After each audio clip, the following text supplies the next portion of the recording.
Hello, Pisces, Sun, Moon, Rising, and Venus signs. Kamusta kayo? Saan po nasa mabuti kayong kalagayan? Welcome back po sa Star Tarot. Kung bago kayo rito, welcome din kayo. Thank you sa inyong support. I truly appreciate it. God bless you all. Pisces, pauna mensahe po ninyo ay the sun energy. Ayan, so things are going well, no? Sa buhay ninyo sa ngayon, which is really good. Kasi very positive lang, optimistic, no? At promising ang mga pangyayari sa buhay ninyo sa ngayon, Pisces, which is really, really awesome. Panahon din ito ng tagumpay. Okay? Meron ditong tagumpay sa pagharap sa problema, magtatagumpay din kayo sa pag-solve sa inyong mga obstacles, and good health, also vitality coming your way, swerte, good fortune, no? Tagumpay din kayo rito, no? Pagdating sa pera, sa inyong finances, no? So this is material and financial success also coming your way. So full of positivity lang, no, ang inyong sitwasyon.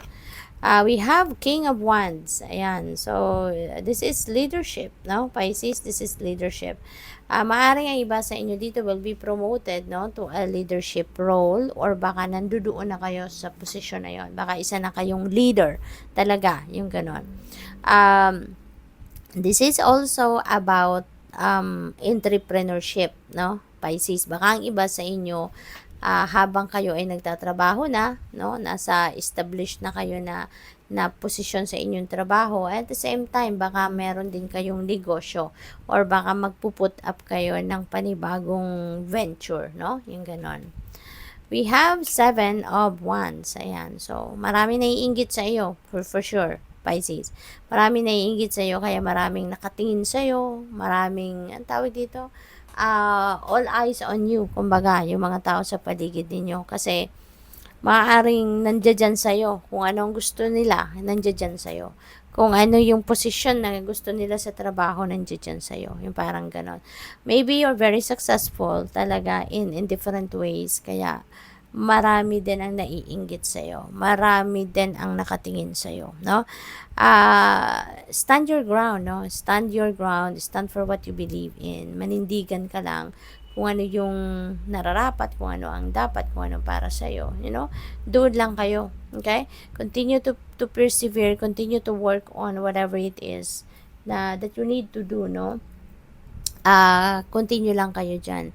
At wag ninyong hayaan na ma-intimidate kayo ng ibang tao. 'Di ba?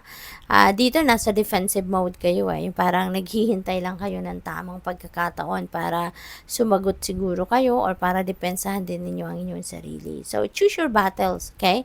Tignan ninyo, use your judgment and discernment. Tignan ninyo kung nararapat nga ba silang patulan, or deadmahin na lang, hindi ba? Just practice the art of deadma, kumbaga, para sa inyong peace. We have 10 of Wands in reverse. Ayan. So, pagod, no? Kayo, Pisces, pagod. Ang iba sa inyo dito, exhausted, overburdened, stressed out, burnout, no? Energy drained na siguro ang iba sa inyo ngayon, Pisces. Kailangan ninyo ng tulong, no? Kailangan ninyo ng tulong. So, if you feel like, 'di ba, if you feel like makakatulong sa inyo na gumaan ang inyong pakiramdam, gumaan ang inyong sitwasyon, then why not ask for help? Okay? Humingi kayo ng tulong, huwag kayong magdalawang isip, kasi lahat naman tayo at some point kailangan natin ng tulong ng iba, no? Kahit yung mga mayayaman dyan, kahit yung very influential people, no? At some point in their lives, kailangan nila ng support, kailangan nila ng assistance, kailangan nila ng tulong ng iba. Kaya wag kayong magdalawang isip, wag kayong mahiya, no? If you need help, then ask for it, okay? Kasi lagi at lagi merong magbibigay ng tulong sa iyo, no? There will always be someone that will be willing to give you a hand, okay? Lahat tayo entitled para dyan, and we're always, help is always available to us, okay? Yun ang lagi ninyong iisipin. We have 4 of Swords. Ayan, so sobrang pagod kayo, Pisces. Pagod talaga kayo, no? pahinga ito eh. This is an energy of rest, of relaxation, of rejuvenation, recuperation. Pisces, step back muna kayo, take a time out, no? Take a time out from what is keeping you busy, take a time out from what is causing you stress. Kasi kailangan mo talaga ngayon ng pahinga. Kailangan mo ngayon na mag-replenish ka ng lost energy ninyo so that you can continue. 'Di ba? Marami pa kayong gagawin eh. Ang dami yung swerte rito na maaring dumating. Kaya kailangan high vibe kayo. Tanggalin ninyo yung energy na ito, no? Yung pagod kayo, yung wala kayong gana kasi pagod kayo, yung gano'n. So, transmute that into something positive para walang maging sagabal, no, sa pagdating ng positive energies na ito. Okay? So, you need to take some rest. We have 6 of Wands. Ayan. So, this is victory energy. No, so maraming successes, no, ang maaaring makamit ninyo ngayon, Pisces. Kaya i-align na ninyo ang inyong sarili, no, with these energies. Kasi kung hindi din ninyo i-align ang sarili ninyo with this kind of energies, baka sasabihin niyo lang, no, nako, sinasabi mo lang yan, ganito, ganyan. Pero hindi naman sa akin nangyayari, hindi naman. It's because po, no, energies are fluid and isa pa, kung hindi mo rin naman i-align yung energy ninyo, hindi ninyo i-align yung sarili ninyo with this kind of energies, no, na maganda, successful, financial stability, kung hindi ninyo i-align yung energies ninyo with those kind of energies, at lagi kayong nagne-negative thinking, negative thoughts, feelings, emotions, wag nyo na pong asahan, no, na yung magagandang, yung mga positibong energy ay dadating sa iyo. If you are projecting negative energy, 'di ba?